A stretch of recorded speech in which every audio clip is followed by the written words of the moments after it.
Hello everyone. I hope you are fine. जैसे कि पता होगा आप लोगों के मणिपुर में सीएम की नियुक्ति हो चुकी है। तो आप लोग सोच रहे हो क्या हुआ, सीएम की नियुक्ति तो हर जगह होती है, तो हम लोगों को इससे क्या फ़ायदा। As a civil servant aspirant PCS, state PCS, हम लोगों को यहाँ से राष्ट्रपति शासन, मैं आप लोग को राष्ट्रपति शासन बताऊँगा। राष्ट्रपति शासन के प्रावधान क्यों लगाए जाते हैं, इसका दुरुपयोग, इसको ख़त्म करने के लिए सुप्रीम कोर्ट ने क्या करा, आगे की राह क्या हो सकती है। और मैं बात करूँगा कि क्यों आखिर यमुना खेमचंद सिंह की नियुक्ति से वहाँ की जनता में आक्रोश है। सो चलिए शुरू करते हैं। मणिपुर के सीएम यमुना खेमचंद सिंह, इससे पहले कौन थे? इससे पहले एन बीरेन सिंह थे। यमुना खेमचंद बीजेपी पार्टी से 4 फरवरी 2026 को इनकी नियुक्ति हुई। लगभग 1 साल राष्ट्रपति शासन मणिपुर में रहा। राष्ट्रपति शासन क्या है? जब संवैधानिक तंत्र की विफलता हो जाए तो राष्ट्रपति शासन लगाया जाता है। संवैधानिक आधार क्या है? आर्टिकल 356 के तहत राष्ट्रपति शासन लगाया जाता है। 365 में केंद्र का निर्देश न पालन करने पर 357 राष्ट्रपति को विधायी शक्ति दी गई है। शर्तें क्या है? राज्यपाल राज्य सरकार गिर जाए, इसका मतलब है सीएम अगर इस्तीफा दे दे या किसी कारणवश उनकी मृत्यु हो जाए तो राष्ट्रपति शासन लगाया जाता है। कोई पार्टी या गठबंधन बहुमत को साबित ना कर पाए, कानून व्यवस्था पूरी तरह बिगड़ जाए, विधानसभा भंग हो जाए, इन शर्त में राष्ट्रपति शासन लगाया जाता है। इनका प्रोसेस क्या है, प्रक्रिया क्या है? स्टेज पर राज्यपाल रिपोर्ट देता है, फिर केंद्र की मंत्री राष्ट्रपति को सलाह देता है कि आप राष्ट्रपति शासन लगाइए, और राष्ट्रपति घोषणा जारी करता है, और 2 महीने के अंदर संसद की मंजूरी जरूरी होती है, लोकसभा राज्यसभा दोनों से। इसकी समय सीमा क्या है? पहली बार यह 6 महीने तक लगाया जा सकता है, और मैक्सिमम कोई ऐसी विशेष परिस्थिति में 3 साल तक लगाया जा सकता है, 6-6 महीने करके, और हर महीने संसद की मंजूरी जरूरी है।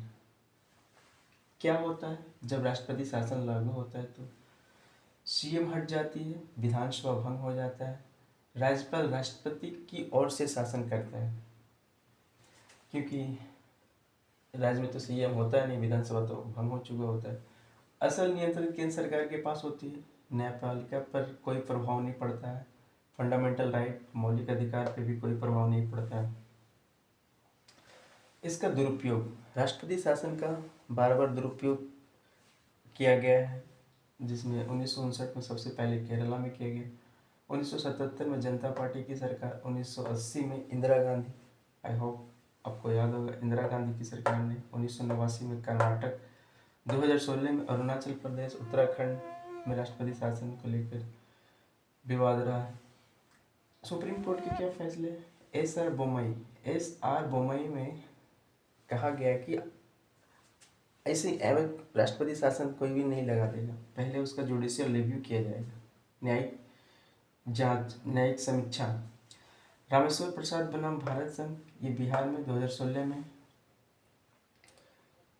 उसकी राष्ट्रपति शासन की प्रक्रिया को निष्पक्ष स्वतंत्र बनाया गया और उसको मजबूत बनाया गया। नवाब रेबिया बनाम उप सरकार, 2016 यूपी में राष्ट्रपति शासन को लेकर ये भी केस है। इसकी आगे की राह क्या हो सकती है इसको कम करने के लिए? 365 को सख्त मानदंडों के साथ लागू किया जाए, पहले, और उस पर कानून बनाया जाए, फ्लोर टेस्ट अनिवार्य किया जाए, राज्यपाल की भूमिका को निष्पक्ष तथा स्वतंत्र बनाया जाए, संसदीय निगरानी को मजबूत किया जाए, एसआर बम्बई केस को और सख्ती से लागू किया जाए, चुनाव जल्द से जल्द समय पर करवाया जाए, राजनीतिक नैतिकता को लागू किया जाए। राजनीतिक नैतिकता दिखानी पड़ेगी पॉलिटिशियन को, तभी ये सफल हो सकता है, राष्ट्रपति शासन कम हो सकता है। और हाँ, मणिपुर सीएम की नियुक्ति से वहाँ की जनता में आक्रोश क्यों है गुस्सा, ये यहाँ पे नया है तो इसको मैं बता देता हूँ पढ़ के, क्योंकि यहाँ पे पहले से जातीय हिंसा का घाव अभी तक भरा नहीं है।